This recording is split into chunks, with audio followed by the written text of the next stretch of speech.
What is going on, guys? It is Trifecta J here, back with episode 2 of the Marlins franchise here on MLB The Show 19. So in the first episode, we got an introduction to the team and went through opening day. Following that, in this episode, we simulated through the first series against the Rockies. So in game 2 of the series, we do take that. We lose game 3, 11 hits for the Rockies in that game. Few hits for Starlin Castro, actually 3 in that game, a couple of doubles, which is great to see. Pablo Lopez really struggled though, 6 earned runs and only 3 2/3. In the final game, we do win that, so we end up splitting the series with the Rockies. 2 hits on the day for Miguel Rojas, and a good outing for Sandy Alcantara, our number 4 starter, only 2 earned runs through 5 innings. But now we will move forward to the next series, where we'll be taking on division rival the New York Mets. They did sweep their first series of the year, and they are a team who are definitely competing for the playoffs. They're one of the contenders in the NL, and they're a part of that four-headed monster in the NL East, of which we are not a part of. But that includes the Braves, Nationals, Phillies, and Mets. Obviously, you can see their starting lineup, and Caleb Smith, the lefty, will be on the mound, and we'll see what he's able to do today. The first batter does ground out to Starlin Castro at second base. Smith is a lefty. He can touch 95 with his fastball. He is 27 years old, so still a little bit of room to grow, and I definitely like what he could bring to the rotation. We have 5 guys in our rotation, none of them older than 27, who all have potential to be very good, and there's a great strikeout pitch on Wilson Ramos. On the mound, though, is Steven Matz for the New York Mets. He is good. He is the third pitcher for them behind Noah Syndergaard and Jacob deGrom. Leading off for us today is Lewis Brinson. He went 2 for 11 in that first series, as there is a double, though, to lead off, and now we have his speed on board. It's Brian Anderson up. He swings and misses on the changeup. So now we look at our starting lineup. Lewis Brinson, Brian Anderson, Starlin Castro, and then Curtis Granderson hitting 8th with Caleb Smith batting 9th. It's Starlin Castro, though. He sends us out to left field, and diving, the left fielder can't make the catch.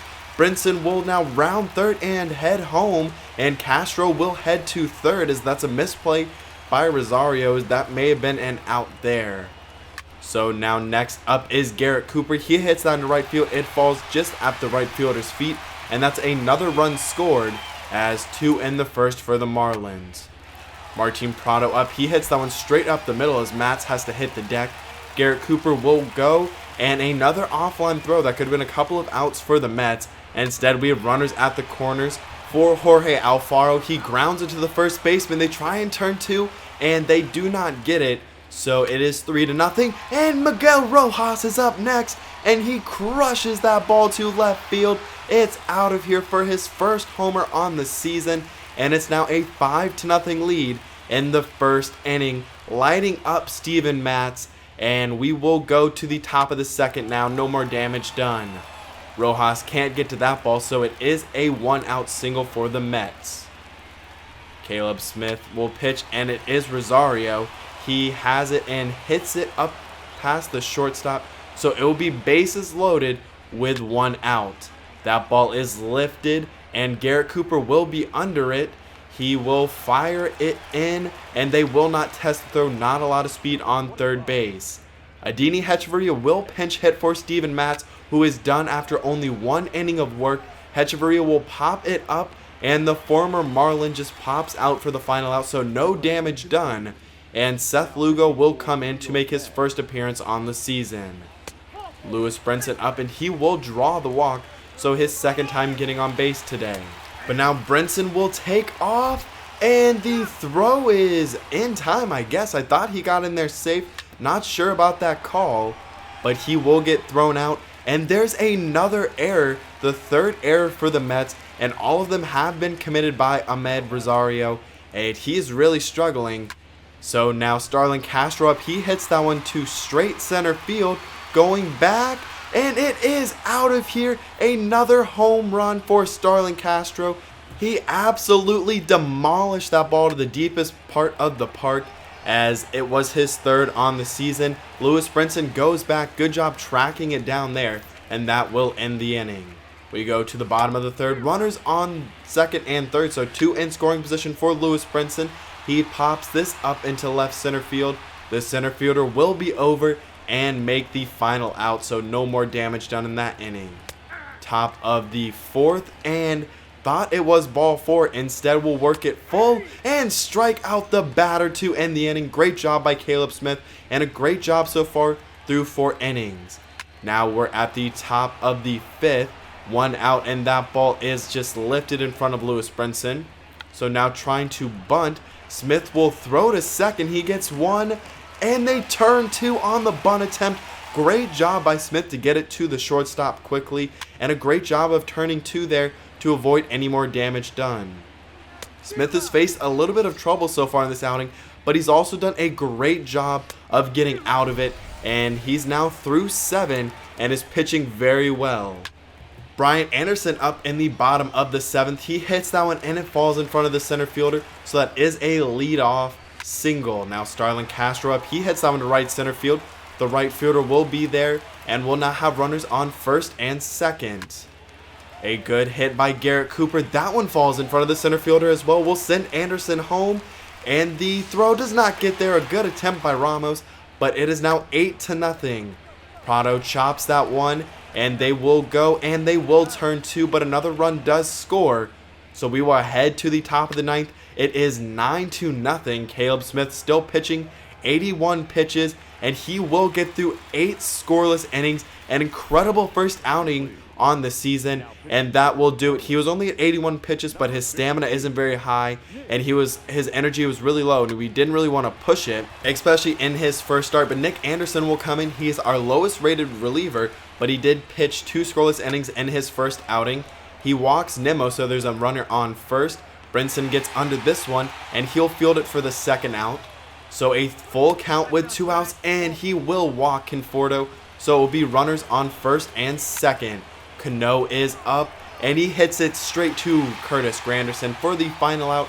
So Nick Anderson does finish it out, but a great outing from Caleb Smith. 8 scoreless innings. He got into trouble a couple of times, but the defense and him just pitching got out of it every single time. And you really have to look forward, and we'll have to keep an eye on his future starts after an outing like this. Only 4 hits for the Mets, 12 hits for us.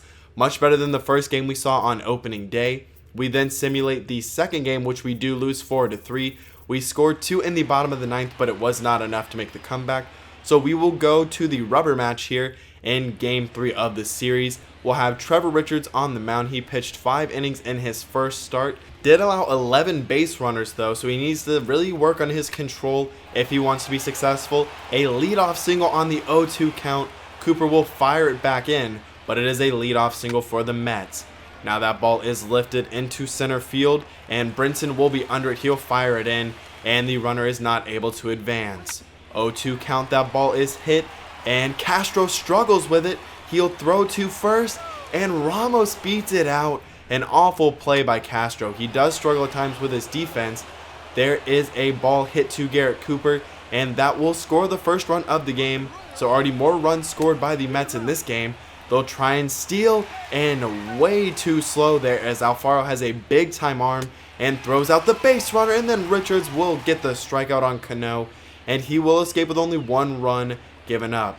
Jacob deGrom is pitching for the Mets today. He had one of the all-time best seasons last year, and he's looking to continue that this year. He struck out Curtis Granderson to open the game. You can see our starting lineup though. Brian Anderson, Neil Walker, and Starlin Castro are the 2 through 4 hitters. And there is Anderson crushing another ball, as this one will get out of here. A number of home runs so far in this series, as that is Anderson's 2nd home run on the season. It's now tied 1-1. That ball is hit into left field, and Neil Walker will get a hit. It'll be Garrett Cooper up now with 2 outs. He hits it right to Pete Alonso at first base, and that will do it in the bottom of the 1st. We move to the top of the 2nd. It's Alonso up to bat. He crushes that one, but it is foul. We'll go back 0-2, and Richards hangs the breaking ball, and it'll be Alonso crushing it all the way to the glass, and he really killed that ball, and that is his first home run of his major league career. He's one of the top prospects in baseball, finally making his debut. There is a nice changeup striking out deGrom, and that will end the inning. We're in the bottom of the 3rd now as we look to do more damage, and Granderson hits this one to right field, and it will also get out of here.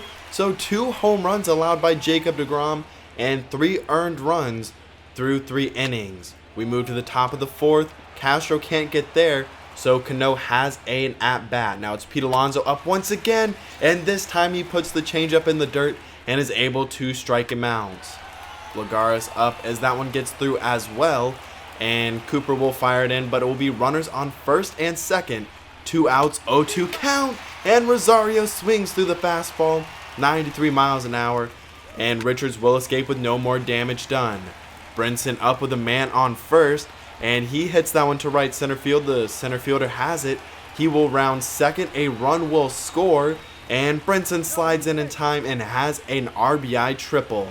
The pitcher up to bat now, it's Trevor Richards, and he hits that one. That'll be an RBI single. So 5 runs given up by Jacob deGrom, including an RBI from Trevor Richards. And both of these starting pitchers for the Mets in these games that we've seen have really struggled so far, giving up a lot of runs. And there's another one, a solo homer for Neil Walker. So deGrom ends up giving up 3 home runs and 6 runs total, 8 hits, and really struggled. Seth Lugo will come in once again. He walks JT Riddle, but it will be a double play. Now runners on first and second for Curtis Granderson. The 1-2 count, it is flied high to center field. Lagares will be under it though for the final out. So it will be 6-2 as we head to the top of the 7th. That ball is hit, and Cooper will be there. He'll fire it in, but that will be the final batter that Trevor Richards will face. We'll bring in the lefty Adam Connolly. He's made 2 appearances so far, but really struggling with an ERA over 6. This one is hit to the shortstop, and the 6-4-3 double play is executed, and that's a great job by Connolly. 2-2 count, and he places the changeup perfectly, and he will escape and keep our 4-run lead intact. We head to the top of the 8th. That's strike 1, strike 2, and now looking for the strikeout. He gets it once again, doesn't even swing at any of the pitches. But Drew Steckenrider will come into the game. He's made 2 appearances and still has not allowed a run. This one is hit deep to right field to the warning track. Cooper is able to track it down. He traveled a super far distance. And then Steckenrider walks a batter. So we will bring in Wei-Yi Chan to face the lefty Cano. The second pitch of the at-bat is skied. Anderson is under it, and we will escape. We're putting a lot of Mets on base, but they're not really able to do anything with it. Now we will head to the bottom of the 8th, 2 outs as Lewis Brinson comes up. He's played well today, reaching base twice with the RBI triple, but he'll just sky this one as Alonso's able to get under it. We'll go to the top of the 9th. Teheran Guerrero will come in. He's made 3 appearances, 2 strikeouts, and no lefties have a hit off of him so far. It'll be Alonso up. That's strike 1 at 100 miles an hour. Then now 0-1 count, Alonso fouls that one off. And then the 0-2 count looking for the strikeout. He gets it inside. Alonso looking silly. 2-2 count with 1 out. And another strikeout at 100 miles an hour. And the final batter, hopefully, it is Rosario. He gets under this one and flies it to left field. Granderson is back, and he will get under it for another Marlins win. Teheran Guerrero with a great 3-up, 3-down inning with 2 strikeouts. He pitched very well in that outing. He struggled a little bit in that first outing we saw against the Rockies, giving up the go-ahead run, home run actually, to Nolan Arenado. But it was nice to see us get a couple of wins in these episodes. Really, our offense played much better than I could have expected, especially against 2 really good pitchers. Jacob deGrom, one of the best pitchers in all of baseball, and we honestly lit him up in today's game. But you can see we're now 4-3 on the season. And look at some of the league leaders. 10th in batting average is Starlin Castro. But hopefully our offense can continue to play this way, and maybe we can make a surprise run and do better than a lot of people thought we were going to. A lot of analysts and experts definitely thought the Marlins were going to have one of the worst records in baseball. And that could obviously still happen, but you never know. Maybe we could be a surprise team. 3 homers for Starlin Castro. 7 RBI, 6 RBI so far for Miguel Rojas. So he's hitting the ball very well. You can see the on-base percentage for JT Riddle is really good, and then the OPS for Starlin Castro is outstanding. Then on our pitching staff, Pablo Lopez, the only guy who's really struggled so far, and a lot of zeros in our bullpen. They've been absolutely lights out. We're half a game back of the Mets so far, but I hope you did enjoy today's episode. If you did, please leave a like down below. Leave your comments on the game down below, and your favorite players that you've seen so far in this series. I'll see you next time for episode 3. 'Cause I'm out.